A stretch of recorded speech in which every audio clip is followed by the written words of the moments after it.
اعوذ باللہ من الشیطان الرجیم، بسم اللہ الرحمن الرحیم۔ ناظرین، سلسلہ حضرت خالد بن ولید رضی اللہ تعالی عنہ کی آج ہم قسط نمبر 29 بیان کریں گے۔ اللہ کریم ہمیں حق اور سچ بیان کرنے کی توفیق عطا فرمائے۔ ناظرین، سب نے دیکھا کہ بنو قریظہ کے لوگ قلعے سے باہر آ رہے تھے۔ محاصرے میں سے کسی کو بھاگ نکلنے کا موقع نہ ملا۔ مورخین نے لکھا ہے کہ یہودیوں کی تاریخ فتنہ و فساد اور بدعہدی سے بھری پڑی تھی۔ اسے خدا کی دھتکاری ہوئی قوم کہا گیا تھا۔ ان کے ساتھ جس نے بھی نرمی برتی اسے یہودیوں نے نقصان پہنچایا۔ چنانچہ بنو قریظہ کو بخش دینا بڑی خطرناک حماقت تھی۔ مسلمانوں نے اس قبیلے کے ایسے تمام آدمیوں کو قتل کر دیا جو لڑنے کے قابل تھے، اور بوڑھوں، عورتوں اور بچوں کو اپنی تحویل میں لے لیا۔ دو مورخین نے لکھا ہے کہ رسول کریم صلی اللہ علیہ وسلم نے بنو قریظہ پر فوج کشی کی تو یہودیوں نے بڑا سخت مقابلہ کیا۔ مسلمانوں نے 25 روز بنو قریظہ کو محاصرے میں لیے رکھا۔ آخر یہودیوں نے رسول کریم صلی اللہ علیہ وسلم کو پیغام بھیجا کہ سعد بن معاذ کو ان کے پاس صلح کی شرائط طے کرنے کے لیے بھیجا جائے۔ چنانچہ سعد بن معاذ گئے اور یہ فیصلہ کر آئے کہ بنو قریظہ کے آدمیوں کو قتل کر دیا جائے اور ان کی عورتوں اور بچوں کو مال غنیمت میں لے لیا جائے۔ جن یہودیوں کو قتل کیا گیا ان کی تعداد 400 تھی۔ زیادہ تر مورخین نے لکھا کہ بنو قریظہ نے مقابلہ نہیں کیا اور اپنے کیے کی سزا پانے کے لیے قلعے سے نکل آئے۔ مدینے میں یہودیوں کے قتل عام کے ساتھ یہ ذکر دلچسپی سے خالی نہ ہوگا کہ اس سے پہلے مسلمانوں نے یہودیوں کے دو قبیلوں بنو نذیر اور بنو قینقاع کو ایسی ہی بدعہدی اور فتنہ پردازی پر ایسی ہی سزا دی تھی۔ ان قبیلوں کے بچے کچھ یہودی شام کو بھاگ گئے تھے۔ شام میں ایرانیوں کی حکومت تھی۔ ایک عیسائی بادشاہ ہرقل نے حملہ کر کے شام پر قبضہ کر لیا۔ یہودیوں نے اس کے ساتھ بھی بدعہدی کی۔ ادھر مدینے میں مسلمان بنو قریظہ کو قتل کر رہے تھے، ادھر ہرقل بنو نذیر اور بنو قینقاع کا قتل عام کر رہا تھا۔ ایک حدیث ہے جو حضرت عائشہ صدیقہ طیبہ طاہرہ رضی اللہ عنہا کے حوالے سے ہشام بن عروہ نے بیان کی ہے کہ سعد بن معاذ کے فیصلے کو رسول کریم صلی اللہ علیہ وسلم نے قبول فرما لیا اور بنو قریظہ کے یہودیوں کو قتل کر دیا گیا تھا۔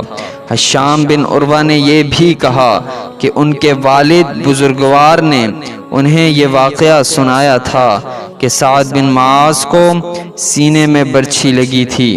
جب بنو قریظہ کو سزا دی جا چکی تو رسول کریم صلی اللہ علیہ وسلم کے حکم سے سعد بن معاذ کے لیے مسجد کے قریب ایک خیمہ لگا کر اس میں انہیں رکھا گیا تاکہ ان کے زخم کی دیکھ بھال آسانی سے ہوتی رہے۔ سعد بن معاذ سے اس خیمے میں لیٹ گئے لیکن اٹھ بیٹھے اور انہوں نے خدا سے دعا مانگی کہ ان کی ایک ہی خواہش ہے کہ ہر اس قوم کے خلاف لڑیں جو اللہ کے رسول صلی اللہ علیہ وسلم کو سچا نبی نہیں سمجھتی، مگر لڑائی ختم ہو چکی ہے۔ انہوں نے خدا سے التجا کی کہ اگر میرے نصیب میں کوئی اور لڑائی لڑنی ہے تو مجھے اس میں شریک ہونے کے لیے زندگی عطا فرما۔ اگر یہ سلسلہ ختم ہو گیا ہے تو میرے زخم کو کھول دے کہ میں تیری راہ میں جان دے دوں۔ سعد بن معاذ کی یہ دعا 3-4 آدمیوں نے سنی تھی، لیکن انہوں نے اسے اہمیت نہیں دی تھی۔ صبح کسی نے دیکھا کہ سعد بن معاذ کے خیمے سے خون بہہ بہہ کر باہر آ رہا تھا۔ خیمے میں جا کر دیکھا سعد بن معاذ شہید ہو چکے تھے۔ انہوں نے خدا سے شہادت مانگی تھی، خدا نے ان کی دعا قبول کر لی۔ ان کے سینے کا زخم کھل گیا تھا۔ بنو قریظہ کی تباہی کی خبر مکہ پہنچی تو سب سے زیادہ خوشی ابو سفیان کو ہوئی۔ خدا کی قسم، بنو قریظہ کو اس بدعہدی کی سزا ملی ہے جو اس کے سردار کعب بن اسد نے ہمارے ساتھ کی تھی۔ ابو سفیان نے کہا اگر اس کا قبیلہ مدینے پر شب خون مارتا رہتا تو فتح ہماری ہوتی اور ہم بنو قریظہ کو موت کے بجائے مال غنیمت دیتے۔ کیوں خالد، کیا بنو قریظہ کا انجام بہت برا نہیں ہوا؟ خالد نے ابو سفیان کی طرف ایسی نگاہوں سے دیکھا جیسے اسے اس کی بات اچھی نہ لگی ہو۔ کیا تم بنو قریظہ کے اس انجام سے خوش نہیں ہو خالد؟ ابو سفیان نے پوچھا۔ مدینے سے پسپائی کا دکھ اتنا زیادہ ہے کہ بڑی سے بڑی خوشی بھی میرا یہ دکھ ہلکا نہیں کر سکتی۔ خالد نے کہا بدعہد کی دوستی دشمنی سے زیادہ خطرناک ہوتی ہے۔ کیا تم مجھے بتا سکتے ہو کہ یہودیوں نے کس کے ساتھ وفا کی ہے؟ اپنی بیٹیوں کو یہودیت کے تحفظ اور فروغ کے لیے دوسری قوموں کے آدمیوں کی عیاشی کا ذریعہ بنانے والی قوم پر بھروسہ نہیں کیا جا سکتا۔ ہمیں مسلمانوں نے نہیں، طوفانی آندھی نے محاصرہ اٹھانے پر مجبور کیا تھا۔ ابو سفیان نے کہا ہمارے پاس خوراک نہیں رہی تھی، تم لڑنا نہیں چاہتے تھے۔ خالد نے کہا اور اٹھ کر چلا گیا۔ خالد اب خاموش رہنے لگا تھا۔ اسے کوئی زبردستی بلاتا تو وہ جھنجھلا اٹھتا تھا۔ اس کے قبیلے کا سردار ابو سفیان اس سے گھبرانے لگا تھا۔ خالد اسے بزدل کہتا تھا۔ خالد نے اپنے آپ سے عہد کر رکھا تھا کہ وہ مسلمانوں کو شکست دے گا، لیکن اسے جب میدان جنگ میں مسلمانوں کی جنگی چالیں اور ان کا جذبہ یاد آتا تھا تو وہ دل ہی دل میں رسول اکرم صلی اللہ علیہ وسلم کو خراج تحسین پیش کرتا تھا۔ ایسا عسکری جذبہ اور ایسی عسکری فہم و فراست قریش میں ناپید تھی۔ خالد خود اس طرز پر لڑنا چاہتا تھا، لیکن اپنے قبیلے سے اسے تعاون نہیں ملتا تھا۔ آج جب وہ مدینے کی طرف اکیلا جا رہا تھا تو اسے معرکہ خندق سے پسپائی یاد آ رہی تھی۔ اسے غصہ بھی آ رہا تھا، وہ شرمسار بھی ہو رہا تھا۔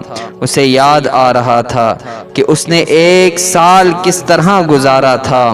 وہ مدینے پر ایک اور حملہ کرنا چاہتا تھا، لیکن اہل قریش مدینے کا نام سن کر دبک جاتے تھے۔ آخر اسے اطلاع ملی کہ مسلمان مکہ پر حملہ کرنے آ رہے ہیں۔ اسے یہ خبر ابو سفیان نے سنائی تھی۔ مسلمان مکہ پر حملہ کرنے صرف اس لیے آ رہے ہیں کہ ہم نے ثابت کر دیا ہے کہ قبیلہ قریش محمد صلی اللہ علیہ وسلم سے ڈرتا ہے۔ خالد نے ابو سفیان سے کہا کیا تم نے اپنے قبیلے کو کبھی بتایا ہے کہ مسلمان مکہ پر حملہ کر سکتے ہیں؟ کیا قبیلہ حملہ روکنے کے لیے تیار ہے؟ گرامی، اس واقعے سے وابستہ مزید احوال ہم اگلی قسط میں بیان کریں گے۔ ان دلچسپ واقعات سے لمحہ بلمحہ آگاہ رہنے کے لیے ہمارے اس چینل کو سبسکرائب کریں اور بیل آئیکن کو ضرور دبائیں۔ دوستو، اگلی ویڈیو آنے تک اپنا اور اپنے ہمسایوں کا خیال رکھیں۔ اللہ نگہبان۔